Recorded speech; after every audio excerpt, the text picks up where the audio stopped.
Hola, buenos días. ¿Me escuchan? Buen día, buen día. Buenos días. Muy buenos días. ¿Se me escucha? Sí. Sí, se te escucha, Alexandra. Bien, vamos, estimadas autoridades de la carrera, miembros del jurado, asesor, tesistas, docentes, estudiantes, familiares y público presente. Hoy, 11 de septiembre del año 2024, nos reunimos los miembros del jurado designados por la Dirección Académica de la Carrera de Derecho de la Universidad Científica del Sur, profesora Alexandra Molina Dimitrijevic, profesor Carlos González Palacios, y quien preside el jurado, mi nombre es Luis García Westphalen, para evaluar la tesis de pregrado presentada por los bachilleres Pedro Eduardo Santillán Crosby y Francesca Rosario Macuri Salinas, titulada La vulneración de los derechos fundamentales en los requisitos establecidos para los procesos de admisión en las escuelas de pregrado del Ejército Peruano, la cual ha contado con la asesoría del profesor Hans Cuadros Sánchez, con el objeto de cumplir con el requisito para optar el título profesional de abogados. De conformidad con el Manual de Normas y Procedimientos de los Trabajos de Investigación para la Obtención de Grados Académicos y Títulos Profesionales de la Universidad, se informa que, en primer lugar, la exposición oral es pública. En segundo lugar, no podrá intervenir ninguna otra persona que no sean los miembros del jurado y los tesistas. Se pide al público asistente, por favor, apaguen sus cámaras, apaguen sus micrófonos, sus cámaras también, para no interrumpir al tesista en su presentación. La duración de la presentación oral del trabajo de tesis será de 30 minutos. Después de la presentación oral se realizará la sesión de preguntas por parte del jurado evaluador sobre el contenido del trabajo. No tiene tiempo límite. Una vez finalizada la sesión de preguntas, el jurado de tesis realizará la deliberación confidencial. Tampoco existe un tiempo límite para esta etapa. Y finalmente se determinará el veredicto que será comunicado a los tesistas en presencia del público presente. Muy bien, siendo las 10:10 de la mañana, vamos a dar inicio a la presentación de los tesistas. Les pido, por favor, a los tesistas prendan su cámara y me indiquen si pueden visualizar la presentación, que yo la voy a pasar a solicitud de los propios tesistas. Sí lo visualizamos, doctor. Perfecto. Entonces, adelante. Bueno, muchas gracias. Buenos días, miembros del jurado y público presente. En esta oportunidad, junto con mi compañero Pedro Santillán Crosby, presentamos nuestras tesis con la finalidad de obtener de manera satisfactoria el título de abogado, ¿no? El cual llevan como título La vulneración de los derechos fundamentales en los requisitos establecidos para los procesos de admisión en las escuelas de pregrado del Ejército Peruano, siendo nuestro asesor de tesis el doctor Hans Cuadros. Siguiente PPT, por favor. Bien, partiremos explicando acerca de nuestro índice, el cual nuestro trabajo va a estar dividido en los siguientes puntos. En la introducción, el planteamiento del problema, cuál es nuestro marco teórico, cuáles son nuestros objetivos e hipótesis, los resultados, la discusión, las conclusiones y por último, qué recomendamos ante esta problemática. Siguiente PPT, por favor. Introducción. Siguiente PPT. Bien, en este trabajo de investigación tiene como fundamento analizar la normatividad de las que se regulan estas escuelas de formación profesional de las Fuerzas Armadas en los procesos de admisión respecto a los requisitos que tienen que cumplir los postulantes, ¿no? Por lo que contemplarían tratamientos diferenciados. En cuanto a esto, no están ajustados a la normatividad tanto nacional como internacional, puesto que contemplaría una vulneración de los derechos fundamentales de los postulantes. Y a su vez recurriremos al derecho constitucional, a derechos humanos y a los derechos internacionales de lo que se establece. Siguiente PPT, por favor.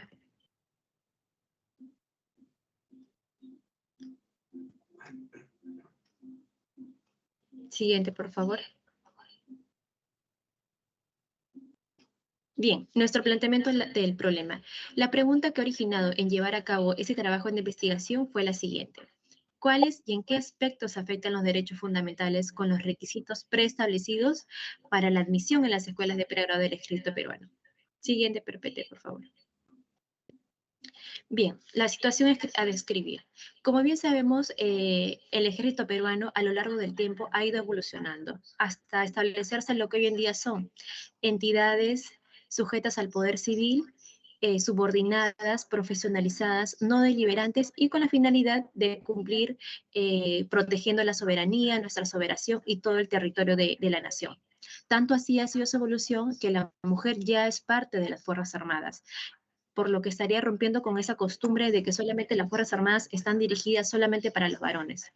Ahora, el ejército peruano está regulada por una ley. Esta está por su decreto legislativo 1137, lo cual establece su reglamento en cuales se basan estas escuelas e institutos de formación de acuerdo a las Fuerzas Armadas. Esta está basada bajo su decreto supremo número 009, 2019, en la cual establece una serie de requisitos, en la que nosotros hemos cuestionado 3 de ellos.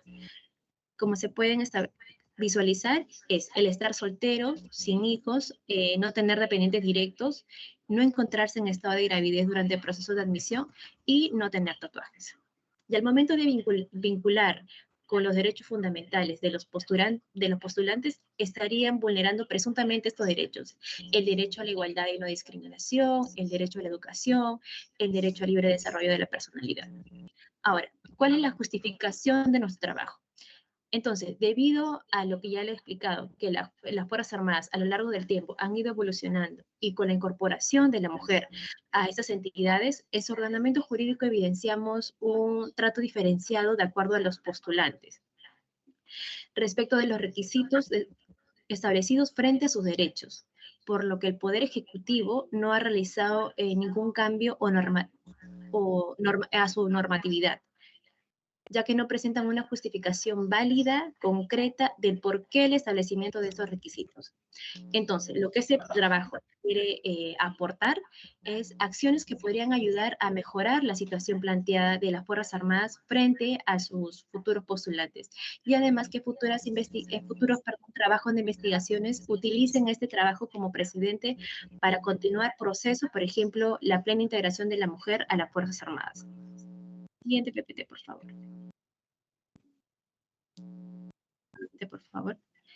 Nuestro antecedente es la investigación. Por ejemplo, Romero Hernández, en el 2010, en el caso México, por ejemplo, no permite la integración de la mujer en la especialidad de aviación, por lo que estaría afectando su derecho a la igualdad y transgrediéndose lo que se dispone en el CEDAW, que es el convenio de todo tipo de eliminación de discriminación contra la mujer. En Ecuador también se menciona a la mujer en las Fuerzas Armadas, puesto que este país sí cuenta con instrumentos públicos de integración de las mujeres, pero aún existen aspectos pendientes, los cuales deben ser reformados, como es el caso de las limitaciones de las mujeres a las pruebas físicas, por ejemplo. En Perú, esta investigación del doctor Tejada Gutiérrez, 2021, evalúa más que todo los procesos de ingreso de las mujeres a las Fuerzas Armadas, ¿no? Respecto a estos requisitos de estar soltero, no tener dependientes directos, el tema de los tatuajes, lo cual establece que estos no se encuentran de acuerdo a la normatividad internacional y de la propia Constitución. Siguiente PPT.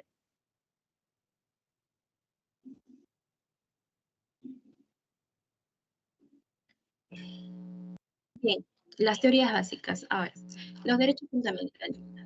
¿Qué son los derechos fundamentales? Se encuentran, los derechos fundamentales encontramos en el capítulo 1 de nuestra Constitución del 93, en la cual el artículo 2 estipula que toda persona tiene derechos fundamentales, lo cual contamos con una plena titularidad de ellos. Entonces decimos que los derechos fundamentales deben ser integrales, acorde al contexto de lo que sucede en nuestro país. El derecho a la igualdad y no discriminación. Por ejemplo, esto está estipulado en nuestro artículo 2 de la Constitución Política, donde especifica que toda persona tiene derecho a la igualdad ante la ley. Nada debe ser discriminado por motivo de origen, raza, ideología, condición económica, entre otras. El derecho a la educación es el Estado quien promueve la educación y esta debe ser integral para todos.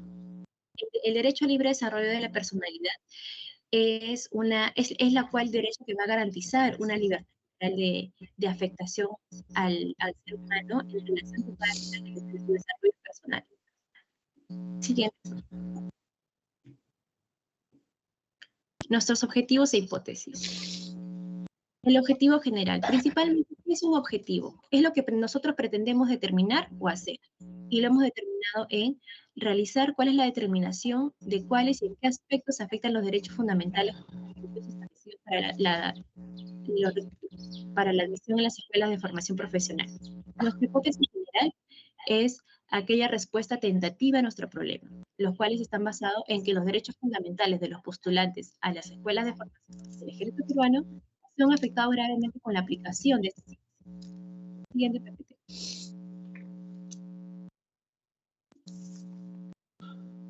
Ahora sí, continuando con los resultados de la presente investigación, para llegar a los resultados de la presente investigación, hemos tenido por bien analizar 4 sentencias del Tribunal Constitucional que están recogidas en nuestros análisis de fichas documentales. Estas sentencias tienen un orden cronológico como las planteamos en la presente diapositiva.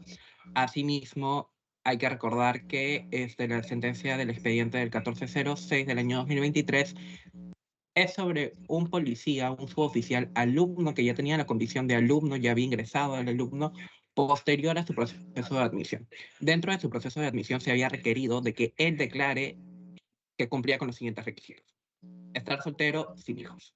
Sin embargo, en un proceso de fiscalización posterior, se determinó de que él no cumplía con ambos requisitos de estar soltero y no tener hijos, pues se encontraba casado y tenía 3 hijos, motivo por el cual fue retirado de la institución. Mediante el proceso de amparo se le restituyó su derecho a la igualdad y al libre desarrollo de la personalidad, teniendo como declaración del Tribunal Constitucional de que ya había pronunciamientos respecto a estos requisitos para la permanencia en las escuelas de formación tanto del Ejército, tanto de las Fuerzas Armadas como de la Policía Nacional, declarándolas en estado de cosa inconstitucional. Sin perjuicio de ello, se remitieron los partes correspondientes a la Fiscalía por la declaración falsa que había emitido este ciudadano. Asimismo, tenemos el expediente 1423-2013, el cual trata de una cadete de la FAP que fue pasada a retiro un mes posterior a su ingreso a la escuela de formación, pues se encontraba en estado de gestación. De igual manera, se le restituyó su derecho por medio de un proceso de acción de amparo.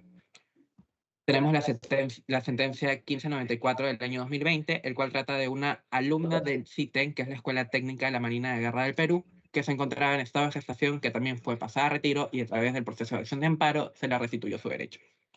Y por último tenemos el expediente 2027-2021, el cual trata de un suboficial de la Policía Nacional del Perú que fue pasado a retiro por insuficiencia profesional y en el proceso de retorno, de reingreso a la Policía Nacional, se le declaró inapto por contar con tatuaje en el hombro derecho.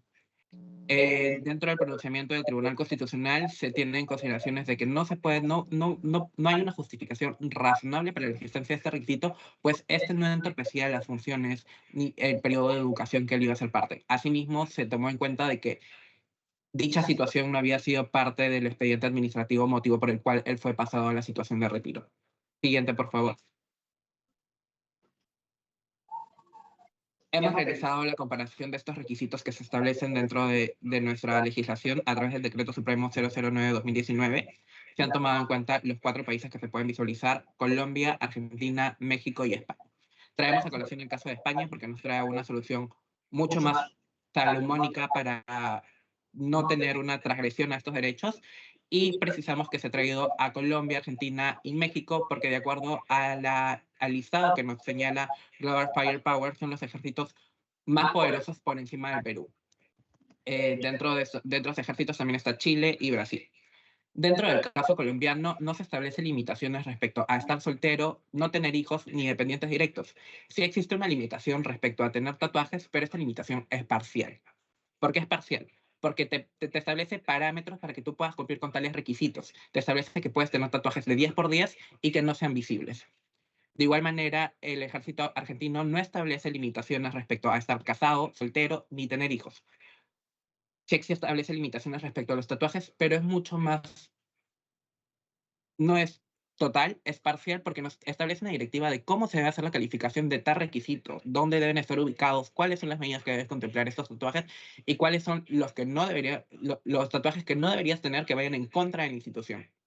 En el caso con mexicano, no hay ninguna restricción respecto a estos requisitos. Siguiente diapositiva, por favor.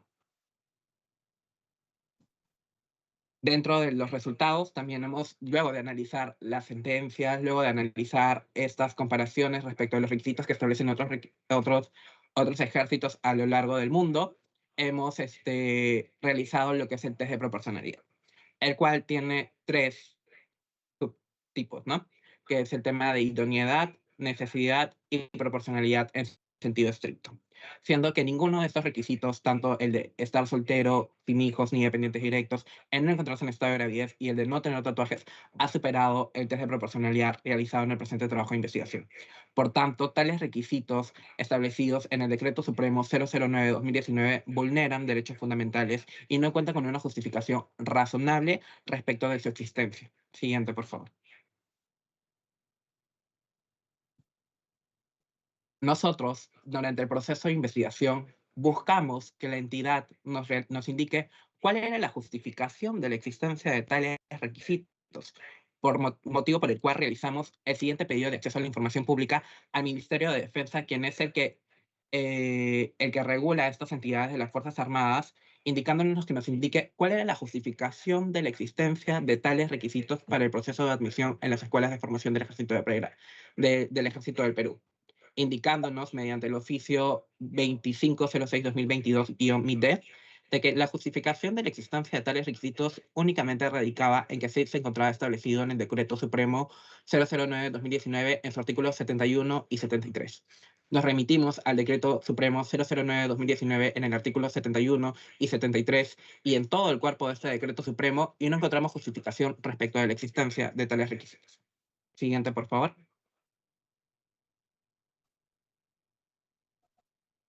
Llegamos a la etapa de discusión. Siguiente, por favor. En la etapa de discusión, retroceda, por favor, ya. En la etapa de discusión hemos aplicado nuestro método de triangulación. Hemos analizado la jurisprudencia, hemos analizado el test de proporcionalidad y hemos contrastado las entrevistas, llegando así a un consenso de que existe vulneraciones respecto a los derechos fundamentales mediante los requisitos establecidos para los procesos de admisión a las escuelas de pregrado establecidos mediante el Decreto Supremo 009/2019. Siguiente, por favor.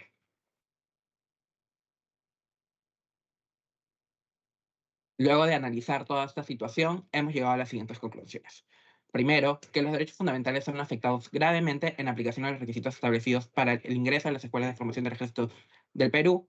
Los requisitos vulneran los derechos fundamentales, contrastándose a través de diversos pronunciamientos del Tribunal Constitucional, no se encuentran acorde a la normativa nacional e internacional.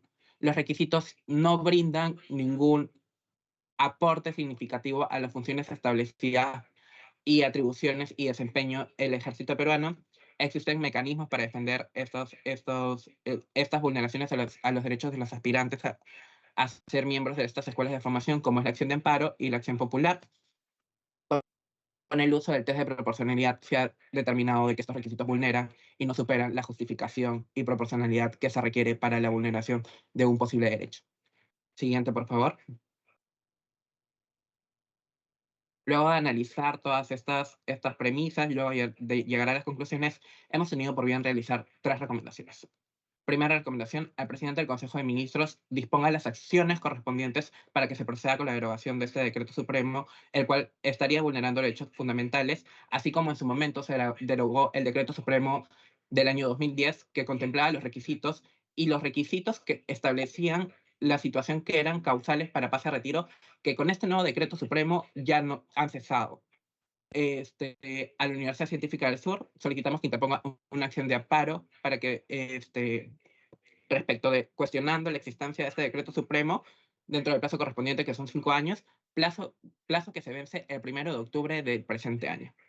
Finalmente, solicitamos al presidente del Tribunal Constitucional que haga seguimiento correspondiente a las declaraciones de estado de inconstitucional que ha realizado el Tribunal Constitucional. Siguiente, por favor. Muchas gracias y quedamos atentos a cualquier consulta por parte del jurado.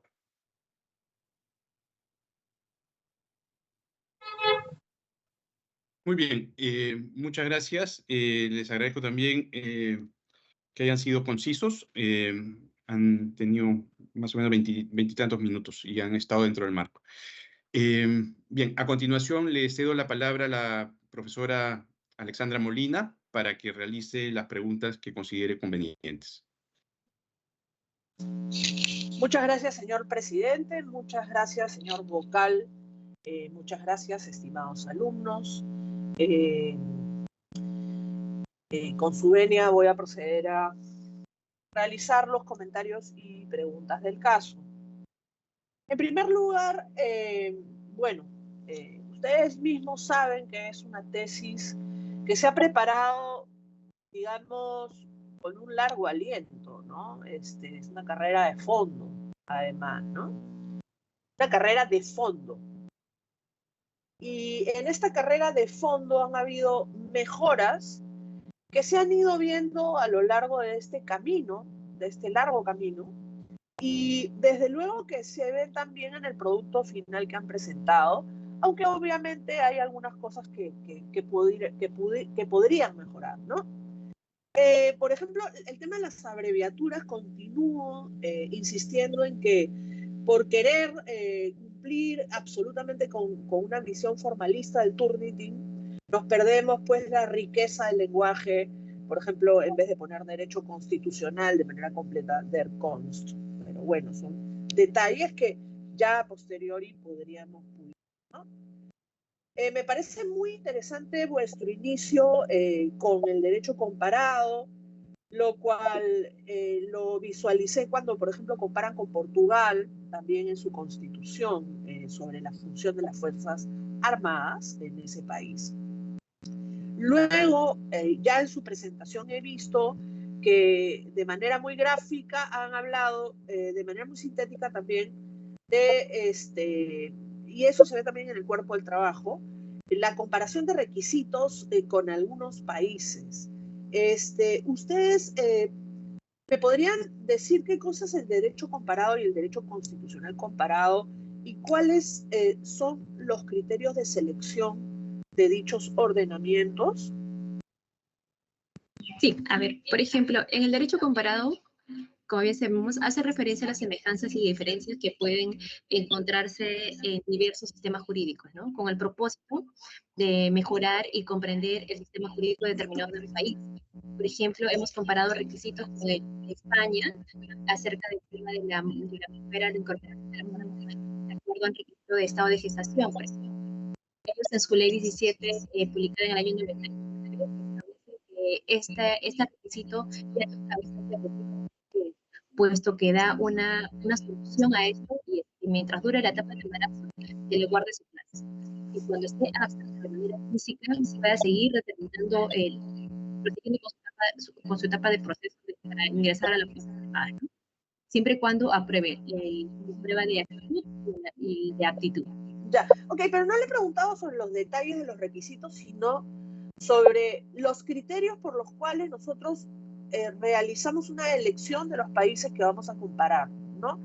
De una manera sencilla, que me lo diga, por favor, porque de todas maneras, de todas maneras, el derecho comparado y especialmente el derecho constitucional comparado, lo que buscan también es que no comparemos, digamos, con países que por ahí nos saquemos de la manga de manera random, ¿no? Sino que a mí me parece que ustedes sí han seguido algún tipo de criterio, porque son países de la región, y España, que también es un país afín, ¿no? Con el que compartimos cultura y lengua, ¿no?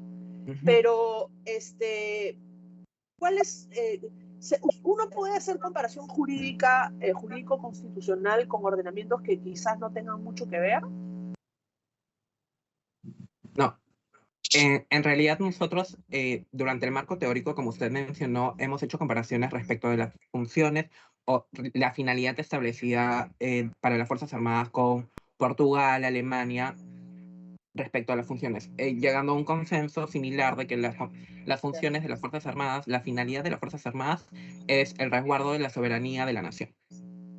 Ya. Respecto a los requisitos, Ya, nuestro ya. criterio de elección, primero es que son países latinoamericanos que tienen realidades muy similares a la nuestra en tanto cultura, tiempo, espacio, similares. Y en adición a ello, también hemos tenido en cuenta de que son ejércitos muy superiores a los nuestros, de acuerdo al listado que nos proporciona esta encuestadora Global Firepower, que nos dice que son ejércitos superiores al nuestro. Entonces, son superiores al nuestro. Sí, nosotros mejor estamos preparados, digamos, superiores. mejor preparados. Nosotros estamos en el número 6, está por encima de nosotros están los que hemos comparado, que son Colombia, Argentina, México, Chile y Brasil. Ahora, en cuanto a los respetos, más allá del potencial de esos ejércitos, evidentemente el ejército, obviamente nuestro ejército es, con sus falencias o virtudes, el Perú es el peruano y es el nuestro, ¿no? Pero, sin embargo, sin perjuicio de eso, ¿cuál es de todos el que, de cara al respeto o al balance entre la defensa nacional y el respeto de los derechos fundamentales, de todos los que ustedes han comparado, cuál es el que, por decirlo coloquialmente, sale mejor parado, ¿no? ¿Cuál es el que sale mejor parado respecto a los derechos fundamentales? ¿Cuál es Es el el más ejército respetuoso? mexicano. El mexicano, porque ¿Por qué? porque no establece requisitos limitacionales respecto a estar soltero, a estar sin dependientes directos, a no tener hijos y no tener tatuajes. ¿Por qué? Porque estos no afectan la finalidad que persigue las Fuerzas Armadas. Esto no afecta la finalidad que persigue esta institución. Entonces, Ok, luego vamos sobre me parece interesante lo que dice porque menciona usted que no pone límites, pero los derechos fundamentales no son absolutos, y eso lo dice una de las sentencias que ustedes citan. Luego no, correcto, vamos a hablar, claro que no. efectivamente, luego vamos a hablar de esos límites o de esas limitaciones. Luego, me parece que en el planteamiento del problema han alcanzado conseguir un orden lógico, ¿no? Y que abordan, como ustedes bien han graficado, los siguientes derechos: educación, igualdad y no discriminación, y libre desarrollo de la personalidad.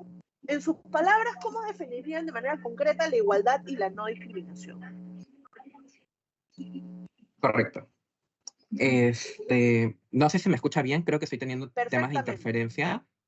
En lo personal, yo te escucho muy bien. El tema de la igualdad radica en dos extremos: igualdad ante la ley y ser tratados iguales en la aplicación de la ley. O sea, no se puede establecer tratamientos diferenciados que no cumplan con justificación. ¿Por qué? Porque si estos tratamientos diferenciados no son justificados, estaríamos hablando de una discriminación. Entonces, en uno de los tres supuestos, o en dos de los tres supuestos... ¿Aló? ¿Hola? En uno de los tres supuestos o en dos de los supuestos mencionados, que son ser soltero... ¿Me escucha? ¿Se me escucha? Sí, sí, sí. Voy para allá. Ya. Estar soltero y sin hijos ni dependientes sería uno de los supuestos. Ok. Ahí está, en conjunto. ¿No? Una foto de conjunto. Muy bien. El estar embarazada, ¿no? Y el poseer o tener un tatuaje, ¿no? Entonces, en esos tres supuestos, el que, digamos, se relaciona más con este derecho sería soltero y sin hijos y embarazo, pero obviamente también el tema de los tatuajes, o no se relacionaría con la igualdad. No, correcto, claro que sí se relaciona. Hay una afectación a la discriminación porque ahí hay... ¿Una afectación a la discriminación? El derecho no, perdón, una afectación al derecho. Al derecho a la igualdad, muy bien. Muy bien. La igualdad. Ok, bien. Sí. Ok. A ver, hay un mensaje acá del jurado. Sí, el audio de Francesca sí está cortado. Listo, entonces, el tema de los tatuajes... pero existe mayor probabilidad de que el escenario del derecho a la igualdad se abra, o de la posible discriminación exista lamentablemente los casos de la soltería y el embarazo, sobre todo en el tema del embarazo, ¿no? Por la cuestión de los derechos de la mujer. Pero se podría también hablar de este derecho frente a la...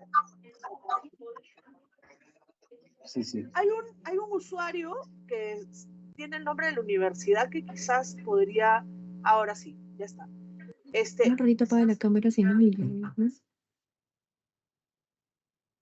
Hay interferencias de los micrófonos. En este momento voy a silenciar a todos en este momento. Por favor, los tesistas y la doctora Molina vuelvan a encenderlos. Voy a silenciar a todos los participantes.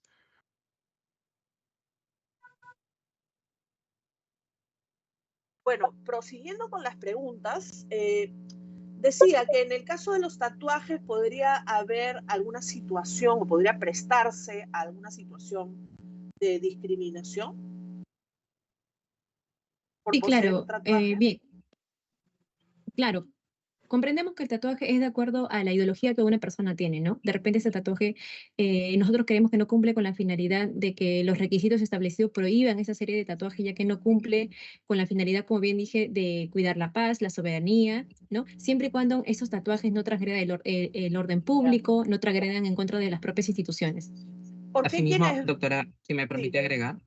Sí. Asimismo, hay que recordar lo que establece el artículo 2 en su numeral 2. El artículo 2 de la Constitución Política, en su numeral 2, que consiste que el derecho a la igualdad consiste en uno no puede ser discriminado por raza, origen, orientación, sexo, entre otros. Muy bien. Entre otros. O cualquier otra índole, ¿no? Ajá. Cualquier otra índole. Pero podría haber también la situación de que se discrimina socioeconómicamente por tener determinado tipo de tatús también, ¿no? Y eso se daba más antiguamente, ¿no? O sea, antiguamente, correcto, sí. En la época donde quizás ustedes no habían nacido y quizás nosotros estábamos pequeños, antes de que se pusiera de moda tener tatús, yo en lo personal no he seguido la moda, pero hay mucha gente que lo tiene, no se veía con buenos ojos el tener tatuajes, ¿no? Se veía quizás, no, digamos, podía verse incluso desde ese prisma, y por supuesto que sería un atentado contra la prohibición de discriminación si hay una mirada socioeconómica al tatuaje, ¿no? Ahora es más bien incluso lo contrario, ¿no? Hay tatuajes que son muy caros, en fin, ¿no? Que denotan más bien lo contrario, pero bueno. En su tesis, ustedes mencionan también las interacciones, o en todo caso, señalan que hay una diferenciación entre el derecho a la educación y el derecho al trabajo. En realidad ustedes no profundizan el derecho al trabajo porque efectivamente es derecho a la educación porque van a la escuela, a las Fuerzas Armadas, pero lo cual te prepara para un trabajo en el futuro. ¿Qué tienen que decir al respecto? Permíteme. Ya. Al respecto, tenemos que agregar que, como usted bien señala, son escuelas de formación. Para poder, y cuando entran a las escuelas de formación, adquieren la condición de cadete. Cadete, de acuerdo a la RAE, es alumno de las escuelas de las Fuerzas Armadas. Asimismo, para poder adquirir la condición de alférez, que es la condición con la que salen los cadetes después de estas escuelas de formación, tienen que cumplir con ciertos requisitos. Ellos, aparte de esfuerzos físicos, siguen cursos, siguen evaluaciones, si no cumplen con una suficiencia académica, son pasados a la situación de retiro. Igual que nosotros. Hoy en día nosotros hemos pasado cursos, podemos ingresar a la universidad, cumplir con todos los requisitos de admisión para poder ingresar a la universidad, pero somos estudiantes. Pasamos evaluaciones, preparamos un trabajo de tesis, lo sustentamos como el día de hoy y recién pasaríamos a ser abogados. Sí, y más que todo, doctora, para agregar el tema de que nosotros consideramos que este derecho vulnerado, que es el derecho a la educación, no cumple con la finalidad de respecto a los requisitos que establecen estas escuelas de formación, es sobre todo porque el mismo derecho a la educación está contemplada por nuestra propia Constitución, por los derechos humanos universales que está estipulada en su artículo 26, y también está amparada con el FIDES, ¿no? El artículo 26, ¿de qué habla de la Constitución? Del derecho a la educación. Ellos promueven el derecho a la educación. El 26 habla de los principios de la relación laboral. De la Declaración Universal de Derechos Humanos. Ajá.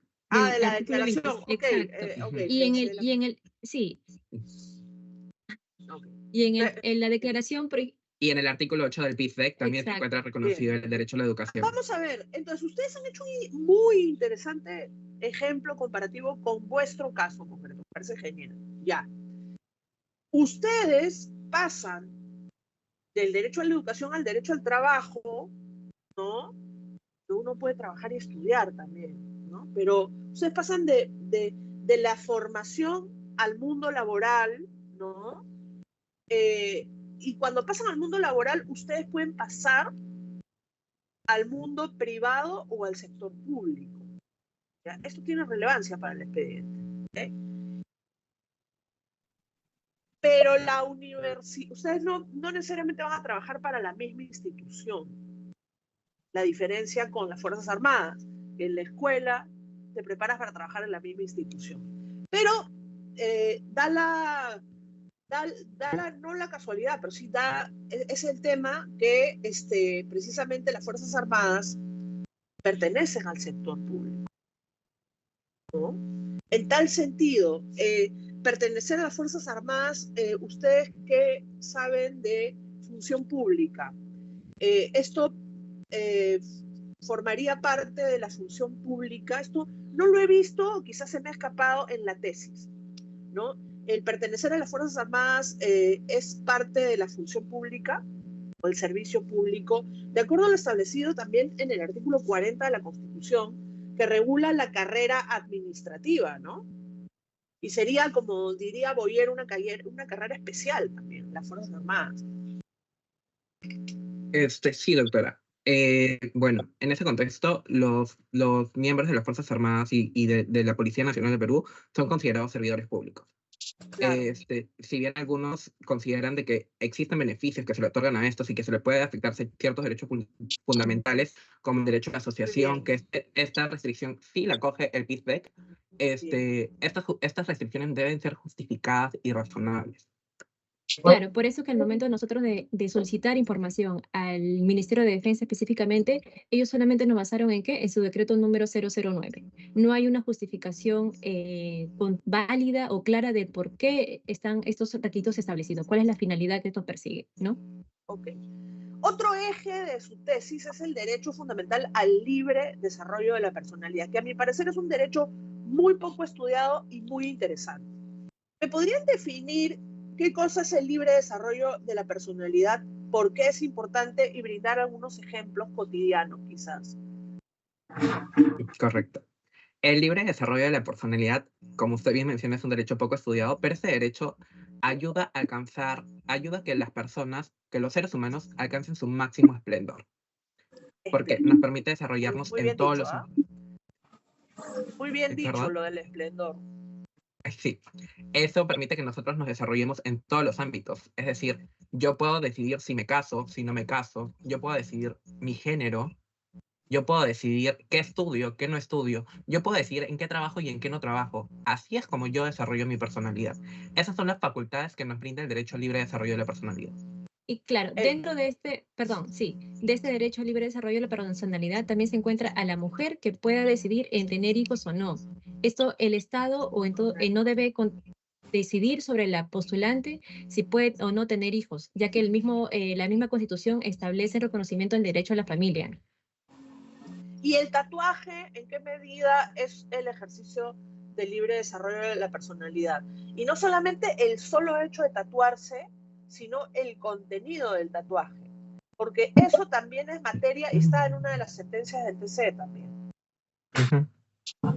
Por ejemplo, puede haber nosotros acá cerca en la selva tenemos comunidades chipivas que dentro de sus costumbres y dentro de su implementación o para que se puedan ser miembros de la tribu, necesitan que se identifiquen con ciertas marcas en el cuerpo, con ciertos tatuajes. Yo en lo personal tengo 4 o 5 tatuajes que permiten expresar cuáles son mis gustos, cuáles son mis creencias, cuáles son las afectaciones o lo que yo quiero demostrar a través de las pinturas de mi cuerpo, ¿no? Y no creo que ello afecte mis funciones como profesional más adelante. Algunos se tatúan el nombre de la persona que quieren y después las cosas quizás no van bien y luego, ¿no? Y borrarse, la verdad que ya se sabe que del alma no se borra, pero de la piel es bien complicado y bien caro además borrar. Sí, carísimo. Pero bueno, pero hay quienes se tatúan desde luego símbolos que realmente no son compatibles con la democracia ni son compatibles con la defensa necesaria que forma parte de la función de las Fuerzas Armadas. Y eso está en una de las sentencias que ustedes citan, ¿no? Sí. Claro, siempre y cuando sí, claro, siempre y cuando esos tatuajes, o sea, nosotros consideramos que, o sea, no restringen la finalidad del ejército peruano, siempre y cuando estos no vayan en contra del orden público, en contra de la buena moral o en contra de las mismas entidades del ejército peruano, ¿no? Exacto. O sea, nosotros no decimos de que esta restricción, o sea, de que esta sea una libertad absoluta, sino que sea una restricción justificada. O sea, que cuente con las justificaciones correspondientes. Es decir, si yo te voy a limitar los tatuajes, que cuente con una justificación. Como dice mi compañera, que no altere el orden público. Es como que tenga una simbología nazi dentro del pecho, que vaya en contra de las Fuerzas Armadas, o que vaya con un tatuaje del MRTA, o diversas situaciones que vayan en contra de las Fuerzas Armadas, que podrían generar un perjuicio para la institución y la imagen institucional en sí, ¿no? Y También. la imagen institucional, ¿no? Correcto.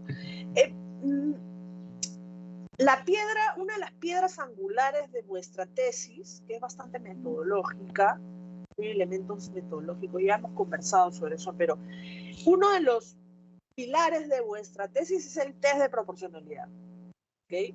Que es sin duda una metodología ordenada y analítica, ¿no? De la preponderancia de un derecho fundamental frente a otro. Sin embargo, a mí no me parece baladí mencionar que sí, efectivamente existe un debate sobre más que la validez, un debate sobre la pertinencia o si es correcto hacer test de proporcionalidad, porque hay quienes dicen, no, tú no puedes comparar los derechos se cumplen o no se cumplen. Uh-huh. Por tanto, desde una perspectiva armonizadora, ¿no? Hay dos grandes tesis, ¿no? La tesis armonizadora y la tesis conflictivista, que es la que sostiene que efectivamente el test de proporcionalidad se debería realizar, porque asume como premisa el conflicto entre derechos, ¿no? Y en cuanto a la tesis armonizadora, ellos dicen, bueno, el sustento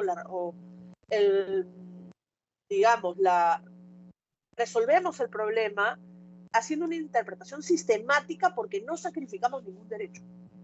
¿Cuál es obviamente vuestra posición? Entiendo que es favorable al test de proporcionalidad. ¿Por qué un test de proporcionalidad, ¿no? Y cuáles son los derechos que entran en conflicto. Y al mismo tiempo, yo he revisado las sentencias y curiosamente, por un lado, las sentencias, la práctica del test de proporcionalidad no es algo uniforme en nuestro Tribunal Constitucional. O sea, no siempre se aplica, ¿ya? Pero finalmente, en estas sentencias que ustedes citan, llegan al mismo resultado. Es decir, declaran prácticamente en todos los casos fundadas las demandas, ¿correcto? Vuestro test de proporcionalidad al final llega al mismo resultado. O sea, de alguna forma corrobora lo que dice el TC, o en todo caso, ¿ustedes qué piensan acerca de la conveniencia del test de proporcionalidad? Evidentemente ustedes piensan que es correcto, ¿no? Pero ¿ustedes creen que el tribunal ha debido emplear el test de proporcionalidad en estos casos? Aun cuando llegan al mismo resultado que ustedes. Doctora, en ese sentido, nosotros hemos utilizado el test de proporcionalidad, primero, la primera parte de la pregunta, porque es el criterio utilizado por el Tribunal Constitucional.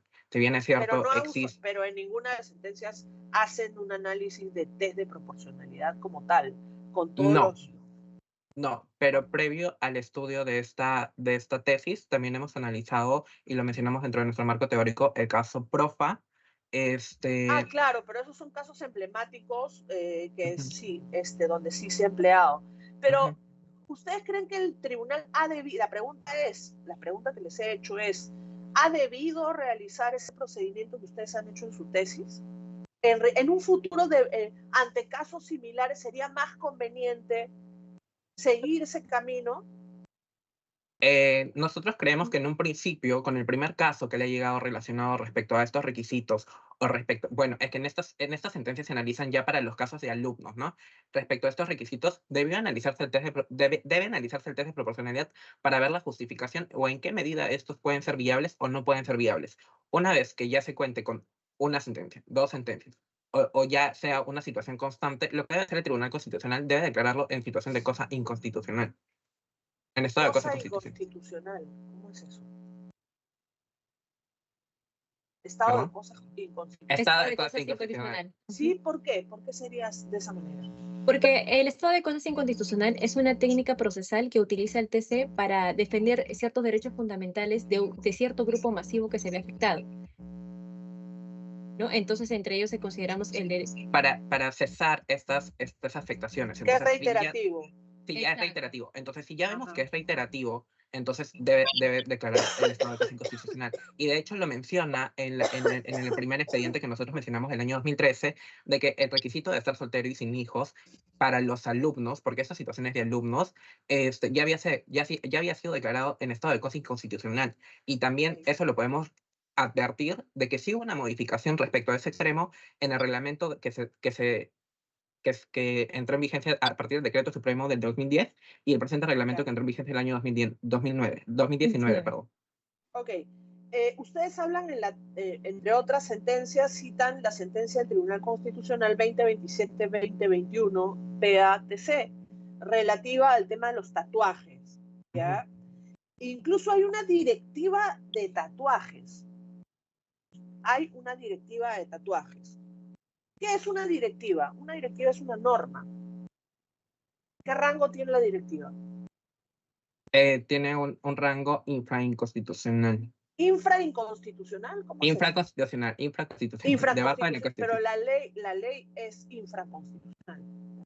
Correcto. Está debajo de la ley. Entonces, está debajo de la ley y debajo, yo diría, del reglamento.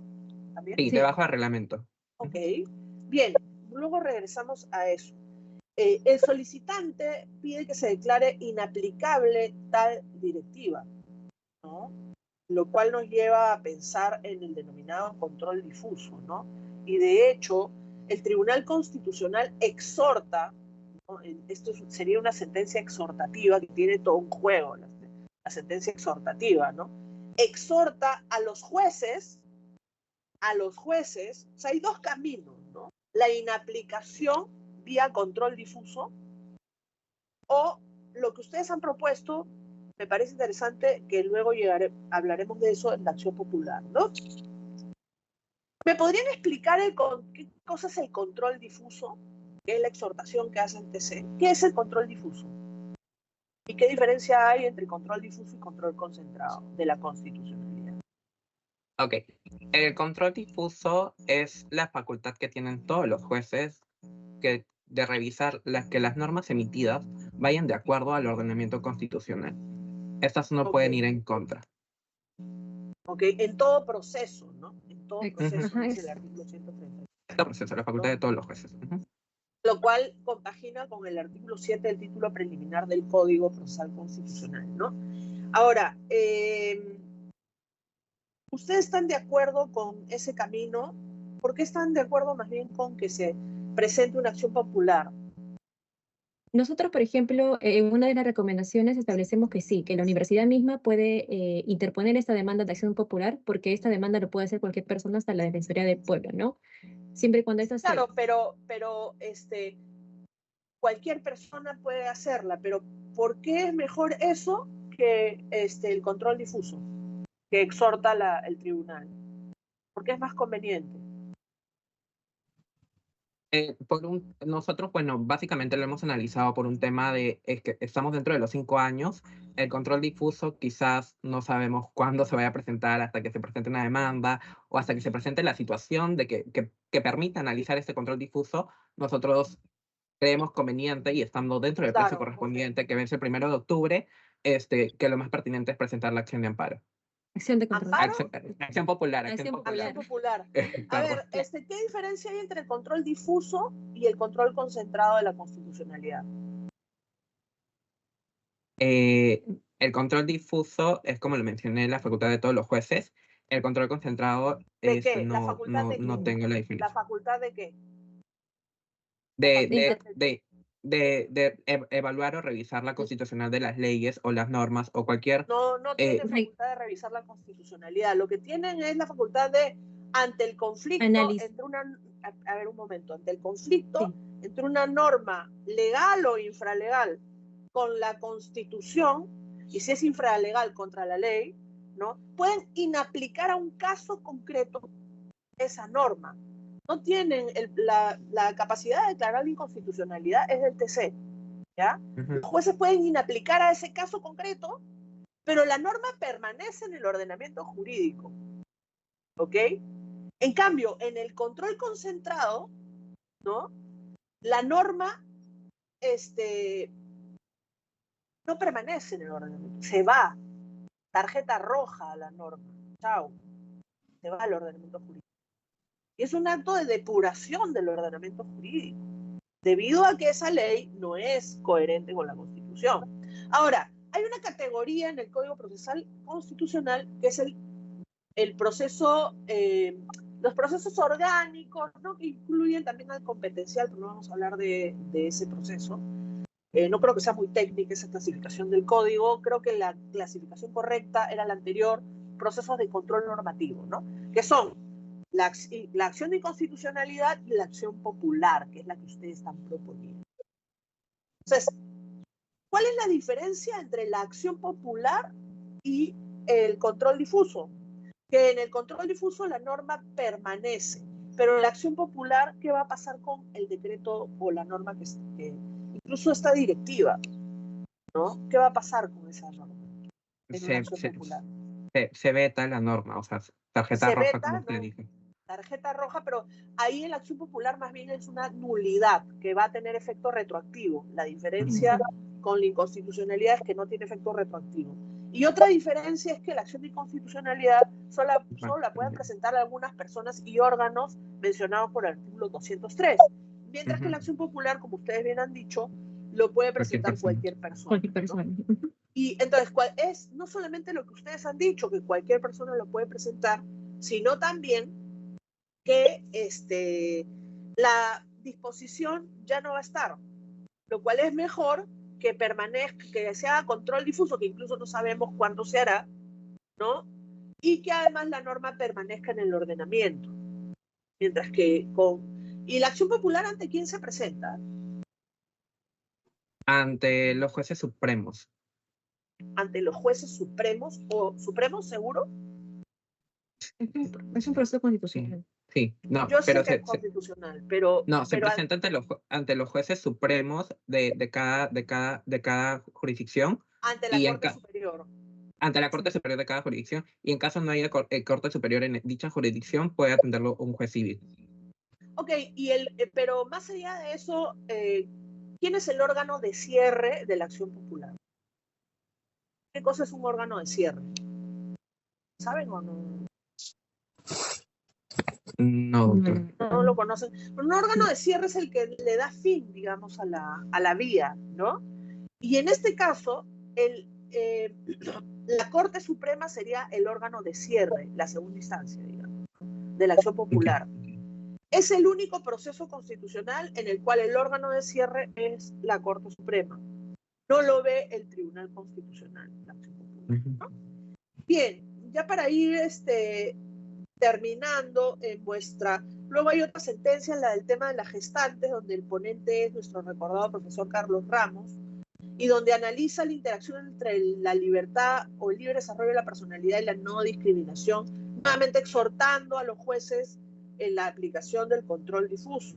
Y en esa sentencia hay un voto singular del doctor Sardón, de Taboada, donde señala que en el tema de las gestantes, él está en contra de la decisión, porque él señala que las Fuerzas Armadas requieren una intensa actividad física y deportiva. O sea, habrían razones objetivas y razonables, según él, para la decisión tomada por las Fuerzas Armadas, ¿no? Lo cual no configuraría discriminación. ¿Ustedes qué opinan al respecto? Claro, sí, mire. O sea, nosotros estamos de acuerdo a que las gestantes, por eso es que le planteamos el caso de España, por ejemplo. En caso de España, Ok. como bien ya lo hemos explicado a lo largo de nuestra sustentación, decimos que las mujeres gestantes no pueden ser excluidas del proceso de admisión, puesto que se le daría una posible solución. ¿Cuál es? Mantenerla a su plaza, porque no cumplen con la finalidad que los requisitos establecen de las Fuerzas Armadas. Doctora, si me permite agregar, por favor. Claro. Nosotros diferimos con el voto singular del magistrado, porque la restricción que se establece en estos requisitos es absoluta. Es absoluta porque una vez que pasa el estado de gravidez, después pasa a ser tu hijo, que es un dependiente directo de la madre de familia. Entonces, lo que nosotros... Primero hay que analizar de que esto debe pasar por una evaluación médica previa para determinar si esta persona puede o no puede hacer ejercicios. Hoy en día hay mujeres que hacen CrossFit. Segundo, CrossFit. Bueno, sí, CrossFit embarazadas o no. sí, Sí. embarazadas. Okay. Segundo, hay una solución menos gravosa para esta situación, como es la que nos trae el caso de España en su inciso 4 de su artículo 64 de su ley 17/1999, el cual señala de que las mujeres gestantes pueden seguir el proceso de admisión, realizar todos los exámenes y dejar sin culminar el examen físico, dejando su plaza separada para que puedan completar dicho examen en un siguiente proceso de admisión en el cual se puedan incorporar. Si no lo hacen en el siguiente proceso de admisión, pierden la vacante. Pero es una medida menos gravosa que simplemente limitar el derecho absolutamente. Bien, esto ha sido todo por mi parte, señor presidente. Muchísimas gracias, señores graduandos o titulandos, ¿no? Y esto ha sido todo. Gracias. Gracias. Muchas gracias, doctora Molina. Muchas gracias. Y a continuación le damos la palabra al doctor Carlos González para que pueda hacer uso de esta y realizar las preguntas que considere convenientes. Adelante, por favor. Muchas gracias, señor presidente, señora colega y vocal, señores candidatos. Bueno, en primer lugar, resaltar el hecho de que el trabajo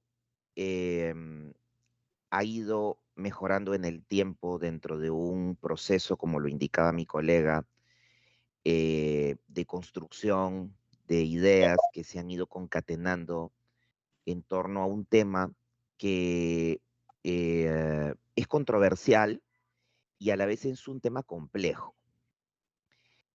Yo quería justamente entrar en un elemento de fondo directamente para no retroceder en torno a la reflexión que ha efectuado mi colega, y luego de repente ver hacia el final algunos aspectos un poco más de forma, conexos, ¿no? No estoy tan seguro, después de haber visto el trabajo, que se haya efectuado correctamente un examen contradictorio, es decir, una antítesis, es decir, un ejercicio de falseabilidad o refutabilidad como lo indica la epistemología popperiana.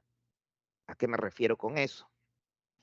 Que ciertamente para efectuar una tesis, y eso lo indicaban los griegos, uno tiene que emitir postulados, hipótesis, ¿no? Y luego trabajar en abonar en esa demostración, pero evidentemente que un trabajo de investigación no es un manifiesto, ¿no? Es más bien un trabajo donde hay una duda de si tal vez se pueden confirmar las hipótesis o no. Y ahí viene justamente el trabajo de antítesis, es decir, los argumentos de la otra parte, los argumentos del ejército, los argumentos del Ministerio de Defensa. Y para mí esto es esencial, ¿por qué? Primero porque estamos hablando de un tema que no es de los más periféricos, ¿eh? Recordemos que el presidente de la República es jefe de las Fuerzas Armadas y jefe de la diplomacia, ¿no? No es jefe de la agricultura, no es jefe de la cultura, de la educación, o sea, de las Fuerzas Armadas y de la diplomacia, siendo entonces los dos elementos, o los dos ministerios, o los dos campos esenciales para la existencia del Estado como tal. Y entonces nos encontramos ahí dentro del campo de las Fuerzas Armadas, esencial para el mantenimiento del Estado propiamente dicho, de la integridad territorial y la soberanía, con algunas condiciones que parecieran, ¿ah? No, es más, en este momento no afirmaría que sean discriminatorias, que parecieran son condición de una afectación para el derecho a la igualdad de las personas. ¿Y por qué digo parecieran? Y aquí les voy a pedir que me rebatan justamente esto. Yo sí pienso que son criterios necesarios de selección. En primer lugar, porque ustedes dicen muy fácilmente, afectan los derechos fundamentales. La doctora Alexandra Molina lo decía hace rato. Los derechos fundamentales no son absolutos. Mi derecho a la propiedad se afecta todos los días cuando pago el IGB y me quitan 18% de mi propiedad. Yo no puedo instalar una chanchería o corrales de gallinas en mi casa. Afecta también una libertad. Las penas privativas de la libertad, por su nombre, afectan la libertad también. El llenado de un formulario cuando ustedes se inscriben a la universidad afecta su derecho a la privacidad. Pero es instrumentalmente necesario para el ejercicio de una labor, es decir, saber quiénes son, ¿no? Ponerlos en, clasificar su edad y en función de ello tomar algunas decisiones. Entonces, en el caso de las Fuerzas Armadas, yo diría, ¿no? Que ustedes no han elaborado un argumentario de antítesis sobre, por ejemplo, la afectación a las capacidades de las Fuerzas Armadas, sobre la afectación de repente a los criterios tácticos que se usan dentro de la doctrina militar peruana. Incluso afecta también la neutralidad que puede existir dentro del campo, justamente de lo cual todos somos iguales y tratados por igual, y con tatuajes tal vez se pueden transmitir algunos sesgos al instructor, al superior, y se trata de evitar eso. Entonces, puede haber una afectación a la táctica, a la forma en cómo se forma al propio cadete, y por eso es que se busca evitar justamente una serie de elementos, ¿no? Entre los cuales ustedes han mencionado están los tatuajes, porque yo vería mal que se regulen y que se diga algunos sí, otros no, ¿no? Es decir, los que no afecten la seguridad, la moralidad, o sea, va a haber entonces un jurado que va a ver fotos de los tatuajes y que va a decir, este sí afecta, este no afecta. Eso lo vería más complejo, ¿no? Entonces, viene aquí mi pregunta, ¿no?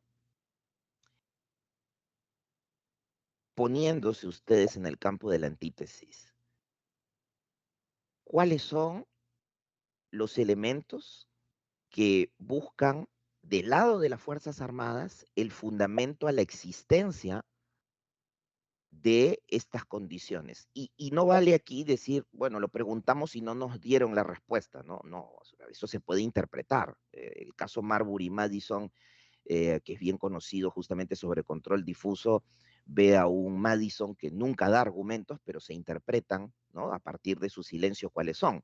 Entonces, ¿cuáles son los argumentos que podríamos esbozar de parte de las Fuerzas Armadas para sustentar la posición conservada por ellos en este momento?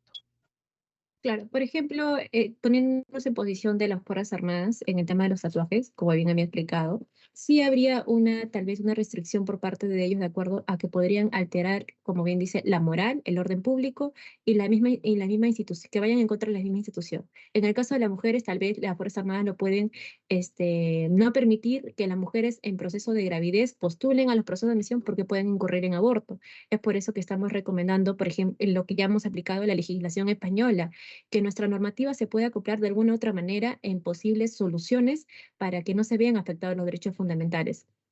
Como bien dice, buscamos sí fundamentación. Nos preguntamos cuál es el fundamento del Ministerio de Defensa o del Ejército peruano en prohibir estos requisitos. Y como bien dice, solamente nos oficiaron de parte de Recursos Humanos indicando solamente nos basamos en el Decreto Supremo número 009. Permíteme agregar, doctor. Bueno, en principio, nosotros concordamos con usted de que la protección de los derechos fundamentales no es absoluta. Como usted bien menciona, el derecho a la propiedad se ve bastante vulnerado por situaciones adversas que son necesarias y justificadas. En ese sentido, también es preciso agregar que no solo hicimos la búsqueda o hicimos la solicitud de la información, nos basamos en la Constitución, cuál es la finalidad que tiene estas Fuerzas Armadas, nos basamos a la finalidad establecida en su decreto legislativo que regula el ejército peruano, y asimismo vemos que esta finalidad o estos objetivos es similar a los países que nosotros hemos comparado los requisitos como son Colombia, Argentina, México. Estos requisitos no se encuentran establecidos de igual manera que acá en el Perú, sin embargo, cumplen con las funciones institucionales. Los ejércitos de esos países son superiores al nuestro, o así lo detalla Global Firepower. Asimismo, usted indica que tener un tema de tatuaje podría generar un sesgo respecto de los instructores. Entonces, ahí el problema para el tema de la educación, ahí el problema no vendría por parte del alumno o por parte del postulante, vendría por parte del instructor que tendría un sesgo o una diferenciación o un trato discriminatorio, por así decirlo, ante una persona que tiene un tatuaje que no afecta en nada al tema de su educación, que en principio es para que lo que están ingresando y posteriormente para sus funciones como miembro de las Fuerzas Armadas. Yo entiendo eso. A ver, no me parece tan sólida idea de decir las Fuerzas Armadas de estos países, según una organización, son más poderosas y por ende, ¿no? Hay que hacer de tal manera. Eso significaría entonces que en modelos de educación habría que copiar pues todo lo que hace Estados Unidos o lo que hace China o lo que hace España, ¿no? Y yo creo que hay una necesidad de construcción justamente de un esquema propio. Ciertamente hay que hacer un benchmarking, un derecho comparado, efectivamente, pero no estoy tan seguro que los modelos de otros países se adapten justamente al nuestro. Y aquí hay algo muy importante, ¿no? La formación militar es una de las formaciones más antiguas que tiene el Perú, junto con la formación diplomática. Y el modelo que tiene el Perú es un modelo ciertamente importado, es un modelo francés, pero a su vez es un modelo que se ha adaptado bastante a la realidad nacional. Y fíjense que a la diferencia de otros espacios privados, públicos en la historia del Perú, las escuelas militares en el Perú se han caracterizado justamente por recibir, no desde su inicio, pero muy tempranamente, antes incluso que muchos otros espacios, se ha ocupado de recibir a toda la diversidad de orígenes que existen en el país. Y se trata dentro de la escuela militar, y ese es uno de los grandes objetivos, de limar todas las diferencias, independientemente de cómo te apellides, de quién sea tu papá o de dónde hayas nacido, en qué región del Perú.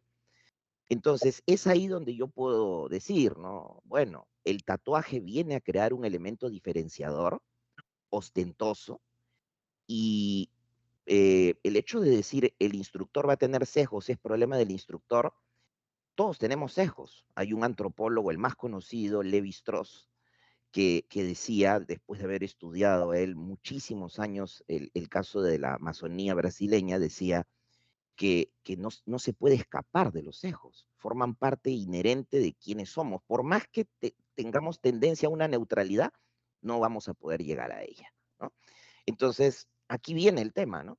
Los tatuajes van a crear una diferencia necesariamente entre unos y otros, porque emiten mensajes, traducen elementos propios de una vida pasada o incluso presente, y eso puede generar quizás una diferencia de trato también, ¿no? Eso en el campo simplemente de los tatuajes, ¿no?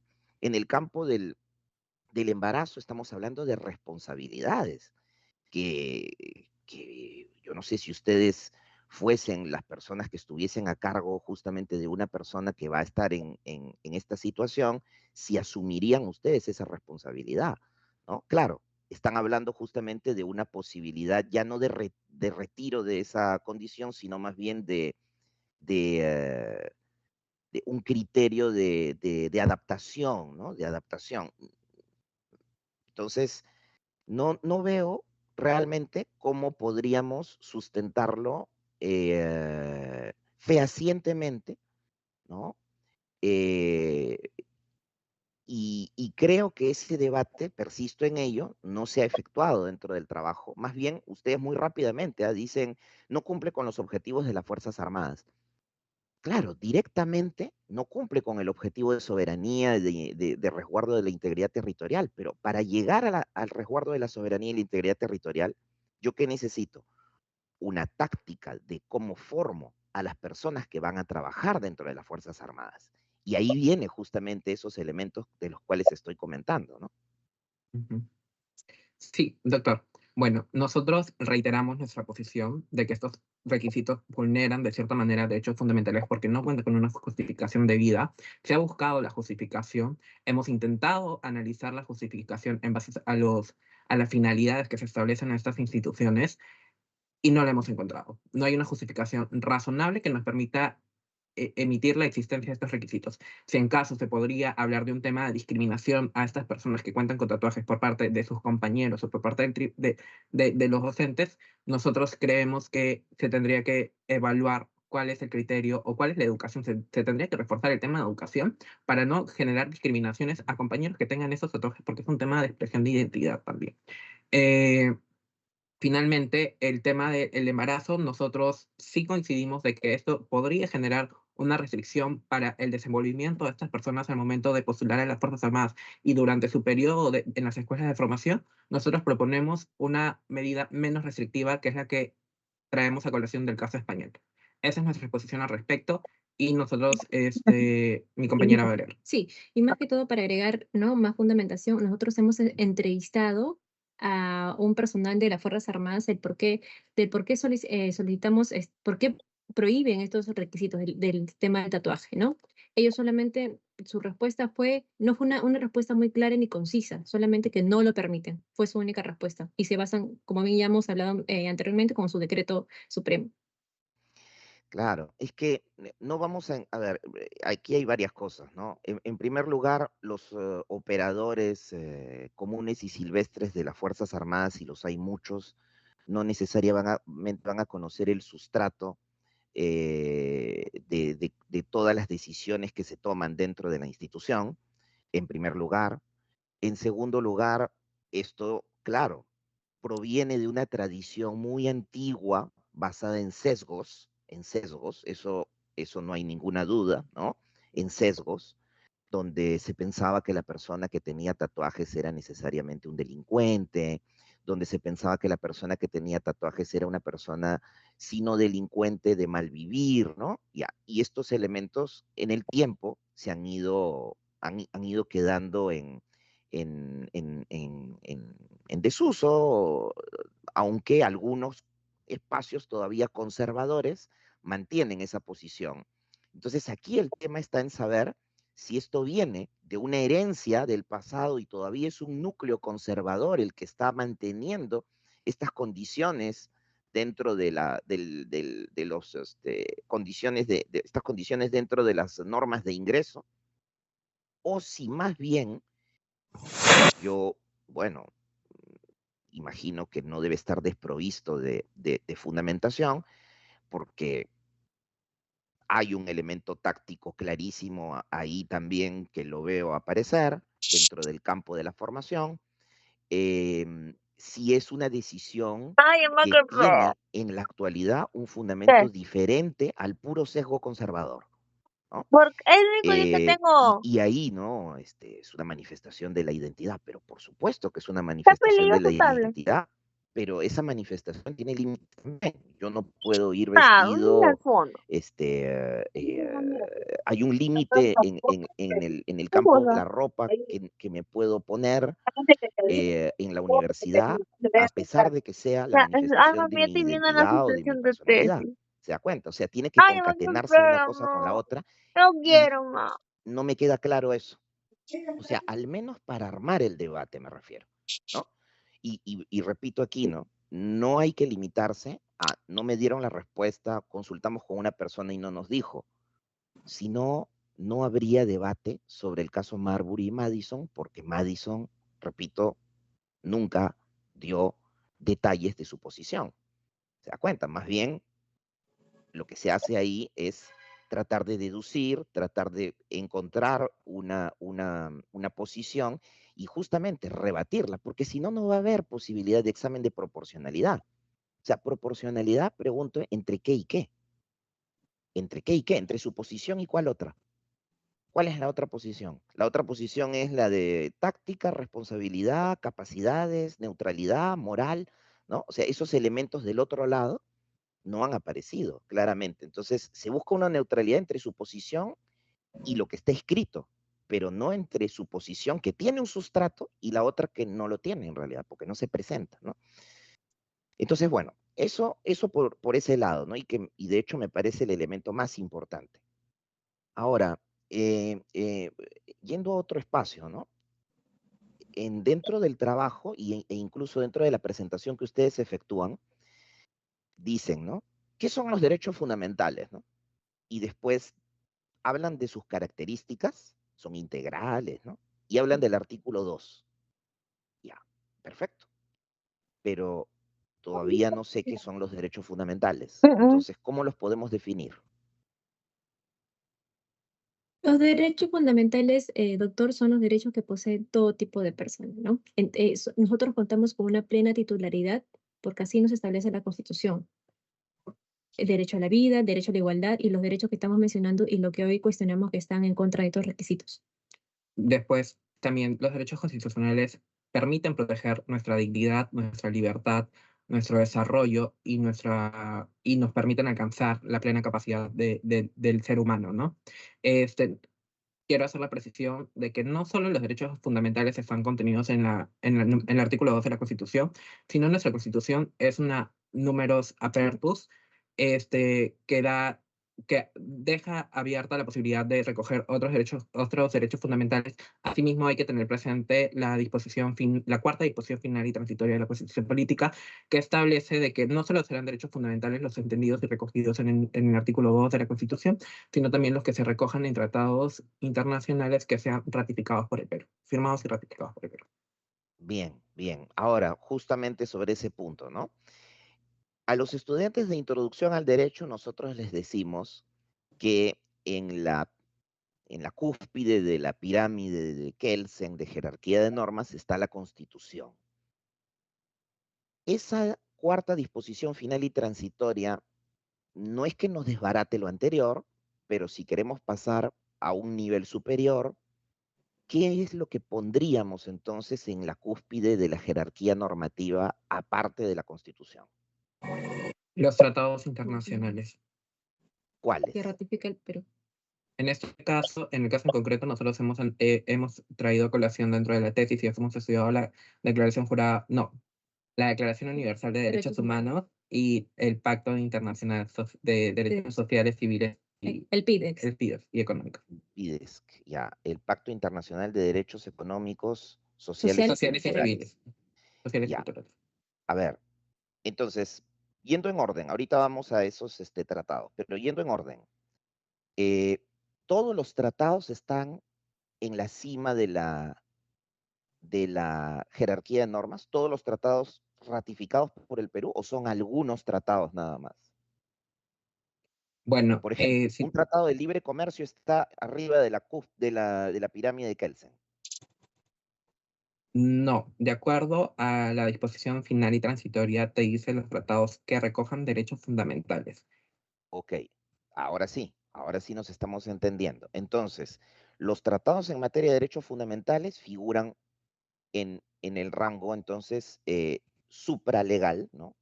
Junto con la Constitución dentro de lo que se llama el bloque de constitucionalidad. Los demás tratados internacionales, ¿qué rango tienen? Tienen el tratado, el siguiente rango que sigue, que es de ley. De ley, ok, muy bien. Ahora, pasando justamente a los tratados, ¿no? Esto es bastante interesante porque ustedes rescatan aquí el derecho a la igualdad, a la educación y al libre desarrollo de la personalidad, ¿de acuerdo? Ujú. La igualdad, bueno, es un derecho, vamos a decir así, transversal a muchos otros derechos, ¿no? Y a su vez es un principio la igualdad también, ¿no? La educación es un derecho social más que una libertad. Y el libre desarrollo de la personalidad es una libertad como su nombre lo indica, ¿no? Que tiene un vértice ahí, género, de hecho, que no ha sido tan explorado en su trabajo, y un vértice también identidad, ¿no? Que hubiera dado lugar también al desarrollo de repente del derecho a la identidad, ¿no? De la persona que tiene concatenación con el libre desarrollo de la personalidad. Pero no entremos en ello. Quiero entrar más bien en el campo de el uso de los tratados, ¿no? Y hay una confusión ahí, escucho, justamente, ¿no? A nivel internacional, aparte del Pacto de San José, que es a la escala de América, a la escala mundial existen la Declaración Universal de Derechos Humanos, ¿no?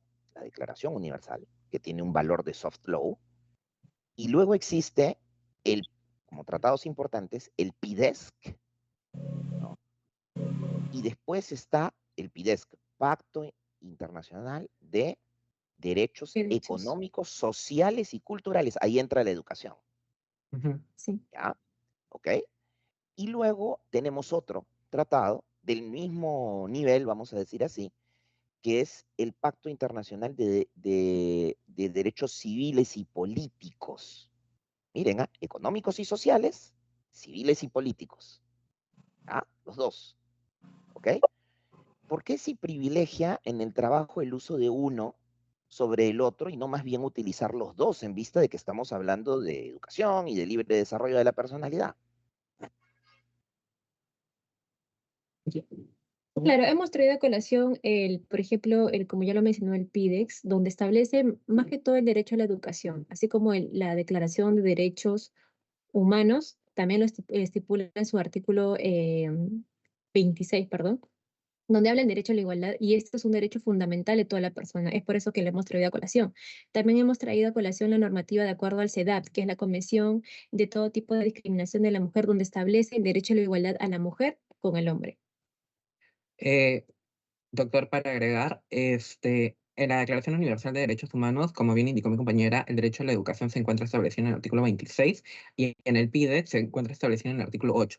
¿Por qué esta diferencia con el Pacto Político y la Convención, el Pacto Internacional Político y el PIDES?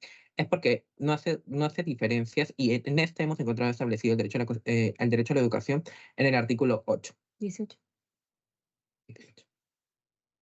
Claro, pero está muy bien, ¿ah? Me parece al menos correcta la justificación, ¿no? Hay que nombrarlos correctamente, esas confusiones, ya yo los veo mañana ya no delante de nosotros, sino delante de un juez, y hay que mencionar correctamente el nombre de los tratados, ¿no? Hay confusión ahí, ¿no? Pacto Internacional de Derechos Políticos, ¿no? Hay que mencionarlo correctamente, no confundir estos dos. Ahora, si han recurrido ustedes al PIDESC, ¿no? Si han ido al rango internacional, es porque no han encontrado el derecho a la educación entonces en el Pacto de San José. ¿Está o no está No, el derecho a la educación en el Pacto de San José? no hemos analizado el Pacto de San José. Hemos recurrido a la Declaración Universal de Derechos Humanos y al PIDESC, porque no encontramos como tal el derecho a la educación en el artículo 2 de la Constitución, pero sí ambos tratados han sido firmados y ratificados por el Perú Entonces, estos los acogen y en base a la disposición cuarta final transitoria, estos podrían incluirse como derechos fundamentales para que sean protegidos por nuestra Constitución. Muy bien, a ver, no está el derecho a la educación en el artículo 2 de la Constitución. Eso es cierto. Y tampoco está, lamentablemente no hicieron ahí la profundización en el Pacto de San José, pero igual, aunque lo hubiesen hecho, no hubieran encontrado tampoco a la educación en el Pacto de San José. ¿No? Y entonces eso significa que tenemos que subir, ¿no? O acudir hasta el PIDESC para encontrarlo, ¿no? Y una vaga enunciado en la Declaración Universal. Mi pregunta es, ¿por qué tanto desarrollo en estos pactos internacionales en torno a las libertades y tan poco desarrollo en torno a los derechos económicos, sociales y culturales? Se los pregunto porque ustedes están haciendo una tesis en derechos humanos, ¿no? Ujú. ¿Por qué Claro, tanto desarrollo de las libertades, ¿no? En los textos, nacionales y extranjeros, y tan poco desarrollo de los derechos económicos, sociales y culturales? claro, nosotros hemos también traído, hemos desarrollado el tema de las libertades. ¿Por qué? Porque nosotros hemos visto que hemos analizado también que sí hay limitaciones, o sea, como usted mencionó, los derechos fundamentales, la protección de los derechos fundamentales no son absolutos, existen ciertas limitaciones. Entonces, no podemos hablar de una libertad absoluta para el ejercicio de estos derechos siempre y cuando se encuentre con con una limitación justificada y debida. En el PIDEX también encontramos que se limita en el artículo 28, si mal no me equivoco, el derecho de asociación de las Fuerzas Armadas, pero hay un desarrollo del tema de la justificación de por qué se limita ese derecho. Nosotros buscamos que también haya una justificación de por qué se están limitando estos derechos con estos requisitos. Sí, sí, no, está bien lo que me está comentando, pero creo que he formulado mal mi pregunta, me disculpan. Ujú. No me refería tanto a la posición de ustedes, me refería a la posición del sistema de derechos humanos, ¿no? ¿Por qué se ha dado tanto énfasis? Pacto de San José, puras libertades, Declaración Universal, prácticamente puras libertades, eh, Constitución, artículo 2, prácticamente todas son libertades. ¿Por qué se le ha dado tanto énfasis a la primera generación de derechos humanos, que son las libertades o los derechos civiles y políticos, y no a las siguientes generaciones, vamos a decirlo así, a la de derechos económicos, sociales y culturales al menos, ¿no? Que no encuentran un texto del nivel del Pacto de San José, que no encuentran cabida en la Declaración Universal? ¿Por qué esa diferenciación entre una generación y la otra? Ok, entiendo, me permite ver si entendí bien la pregunta. ¿Por qué los derechos fundamentales cuentan con estos pactos internacionales que les permiten plenas libertades para su ejercicio y por qué los demás capítulos respecto al sistema económico de la Constitución no encuentran estas libertades en pactos internacionales? ¿Es correcto? No se encuentran garantizados al mismo nivel Al de mismo manera nivel. clara, de manera Ok, clara. ok, correcto. Los derechos fundamentales, como ven, son derechos protegidos, no quiero decir absolutos, pero protegidos, se busca su máxima protección porque son necesarios para el desenvolvimiento total de la persona, se busca proteger la dignidad, se busca proteger el desarrollo, se busca proteger la educación, muchos derechos que necesitan ser protegidos. Se supone que estos derechos son totales, por eso se habla de libertades, pero hay justificaciones para las restricciones, pero deben ser justificadas, reiteramos. Es por eso que nosotros decimos que, que estos requisitos no están, tienen tratamientos diferenciados y no están acorde al ordenamiento tanto nacional como internacional, pues, ¿no? Mm, Yo esperaba más bien ahí que me hablen de las generaciones, ¿no? Que me hablen de una garantía mayor a un campo en relación al otro, ¿no? Al dinamismo del derecho, ¿no? De cómo la jurisprudencia también ha ido trabajando en la garantía de los derechos económicos y sociales. Pero bueno, ya nos estamos saliendo también del trabajo propiamente dicho, ¿no? Y con eso, en realidad, yo quiero culminar mi participación agradeciéndoles por las respuestas que han dado, señor presidente, señora miembro del jurado. Muchas gracias, doctor. Gracias. Muchas gracias, profesor Carlos González. A continuación, yo haré las preguntas correspondientes. Bien, en primer lugar, antes de empezar las preguntas, un poco comentar a los miembros del público.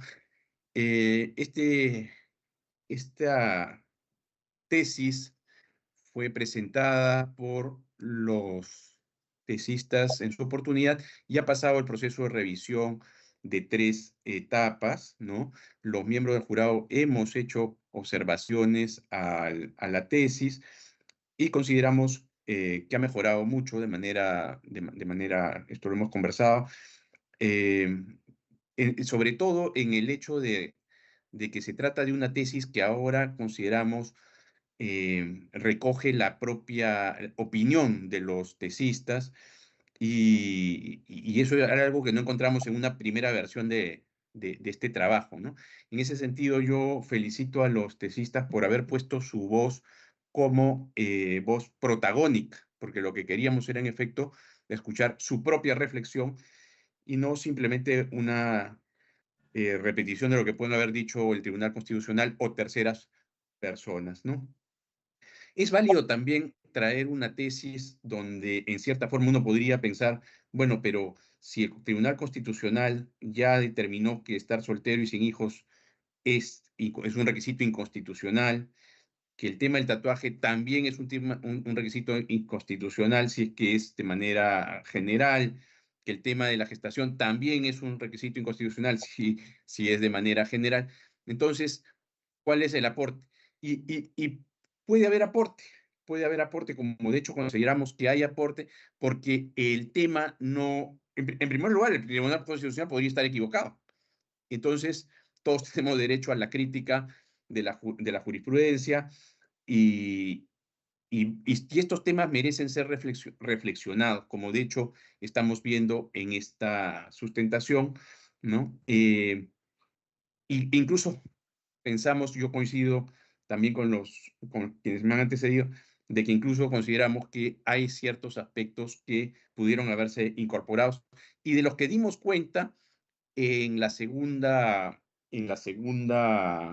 sesión de prebanca, ¿no? Nosotros hemos tenido sesiones presenciales de prebanca. La prebanca puede ser de manera presencial o no. Nosotros escogimos tener 2 sesiones presenciales y ya habíamos dado cuenta de esto que señalaba el profesor González, que en cierta forma sentíamos que el test de proporcionalidad no se estaba haciendo con relación a mejores argumentos que podrían utilizarse para defender la posición del Decreto Supremo 009-2019 ¿no? Y que en tal sentido no se estaba haciendo digamos, no se estaba haciendo justicia al momento de sopesar razones jurídicas, ¿no? Sin perjuicio de ello, yo quisiera empezar entonces por el tema del pedido de información pública.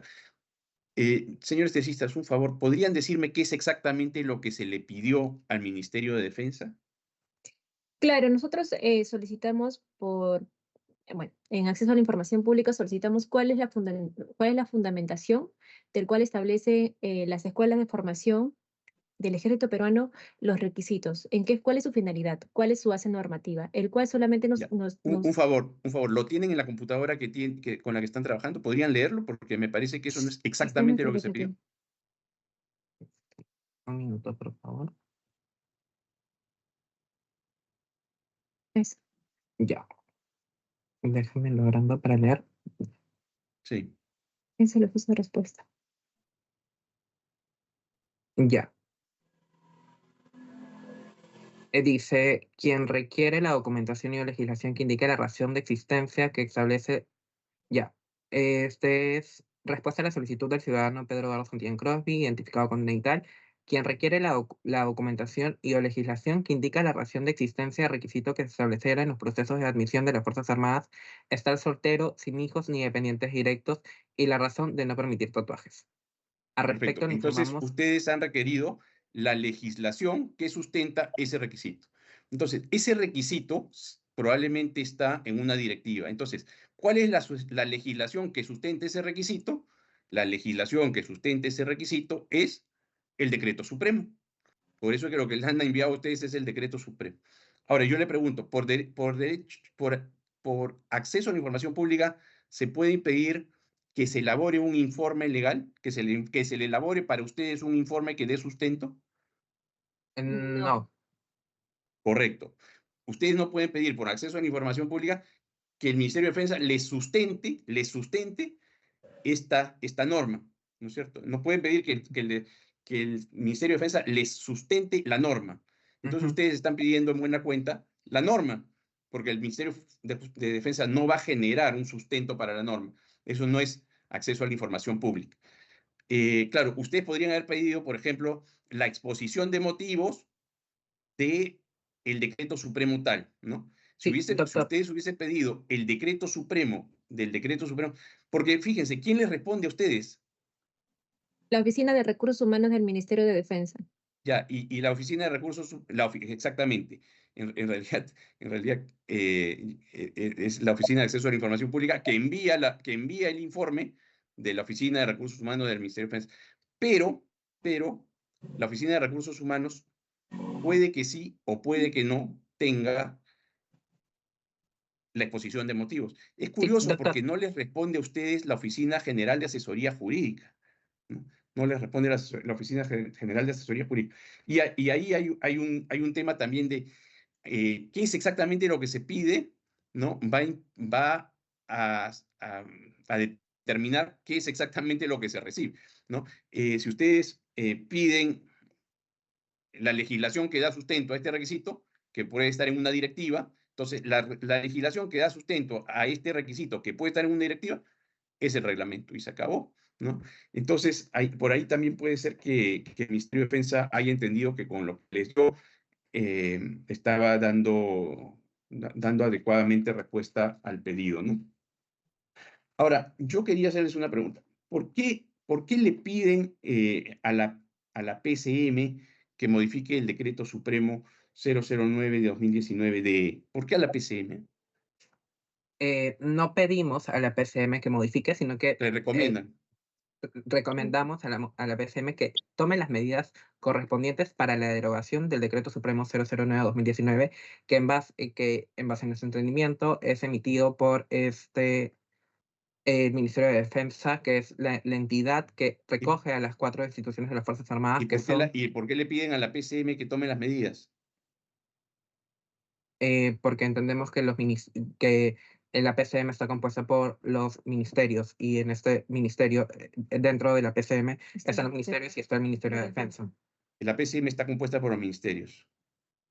No, sí. No, sí. Sí. La PCM está compuesta por los ministerios, ya. Una pregunta, ¿por qué le piden a la Universidad Científica del Sur que presente la acción popular? ¿Quién tiene que presentarla en todo caso? ¿El rector de la universidad? En ese caso, si lo van a hacer como persona jurídica, tendría que ser el representante legal de la universidad. No sabemos quién es el representante legal de la universidad. No sabe quién es el representante legal. Una pregunta. Ustedes han dicho que cualquier persona puede presentar la acción popular, ¿es correcto? Exacto. ¿Un chifa puede presentar la acción popular? La que ustedes están pidiendo, ¿lo puede presentar un chifa? Por su razón social, que no entiendo que no debería ser chifa, podría tener otra razón social. ¿Y la universidad por qué tiene que presentar una acción popular sobre un tema que no es estrictamente de nuestros estudiantes? No es estrictamente de los estudiantes, pero quizás como resguardo a los derechos fundamentales de todos los ciudadanos, y quizás como facultad podríamos tomar la decisión de presentar esta acción popular. O sea, no necesariamente tiene que verse transgredida la universidad, ¿no? ¿Pero cuáles son los fines de la universidad? ¿Cuáles serían los fines de la universidad?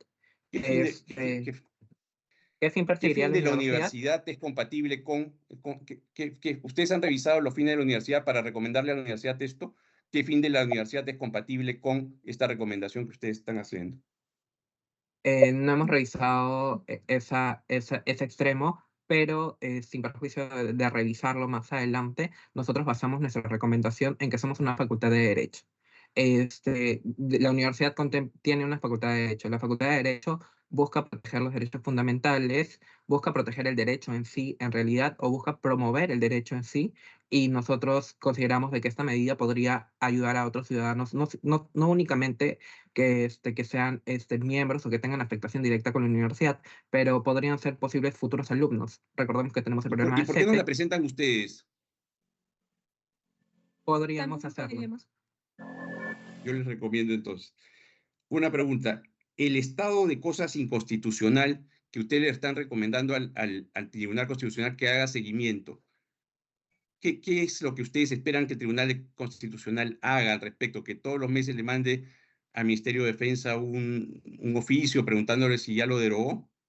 ¿Cómo así debe hacer seguimiento el Tribunal Constitucional de este estado de cosas inconstitucional?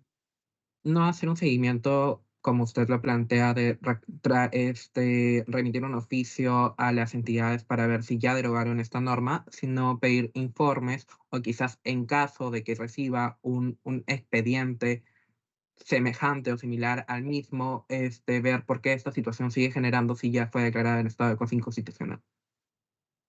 Ya, pero eso ¿cómo se traduce? ¿Qué acción debe Como, tomar? O sea, porque esperar a recibir un expediente es,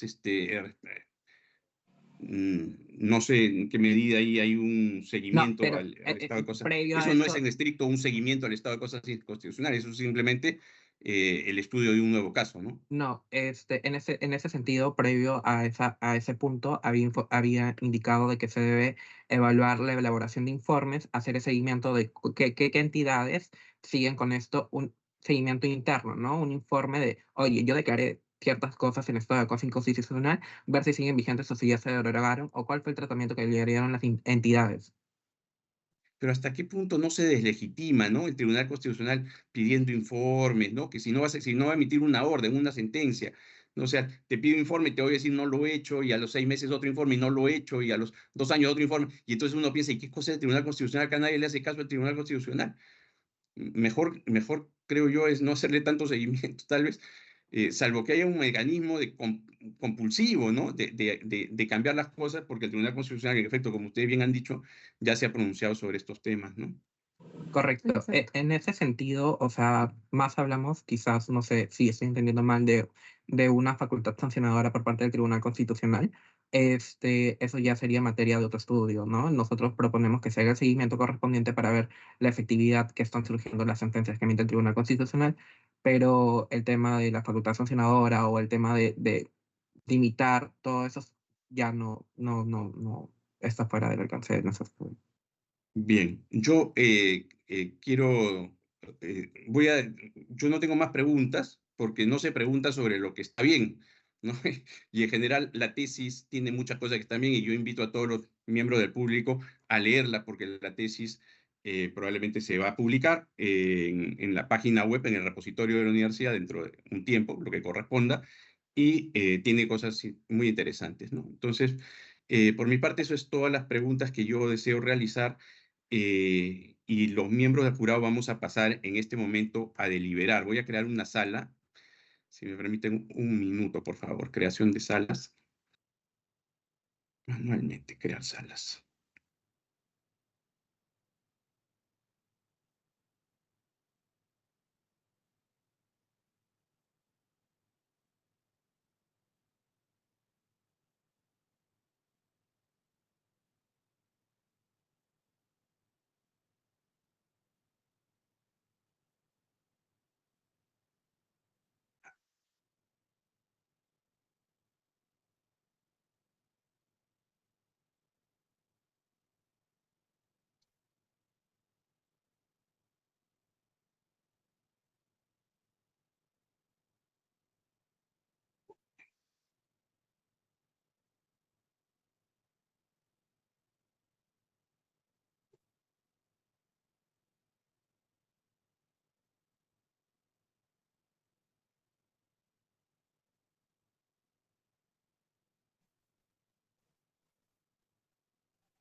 Bien, Carlos, a ver, ya abrí Alexandra, Carlos, ya abrí la sala 1 para que podamos pasar ahí.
Muy bien.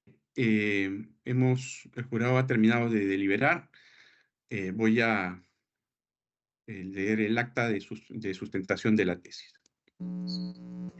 Lima, 11 de septiembre de 2024. Los integrantes del jurado de tesis: Luis García Westphalen, Carlos González Palacios, Alexandra Molina Dimitrievich, se reúnen para evaluar la tesis titulada La vulneración de los derechos fundamentales en los requisitos establecidos. Un ratito, por favor.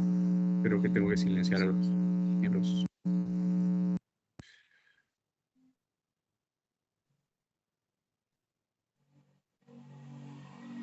Bien, mil disculpas. Se reúnen para evaluar la tesis titulada La vulneración de derechos fundamentales en los requisitos establecidos para procesos de admisión en las escuelas de pregrado del Ejército Peruano, presentada por los bachilleres Pedro Eduardo Santillán Crosby y Francesca Rosario Macuri Salinas, para optar el título profesional de abogado, abogada, asesorados por el magíster Hans Cuadros Sánchez. Luego de haber evaluado el informe de tesis y evaluado el desempeño de los estudiantes de la carrera de Derecho en la sustentación, concluyen de manera unánime calificar a ambos tesistas con la nota de 15. Aprobado. Bien, luego se firmará el acta correspondiente. Quiero felicitar a los tesistas por la nota que han conseguido y por el título de abogado que se han hecho acreedores.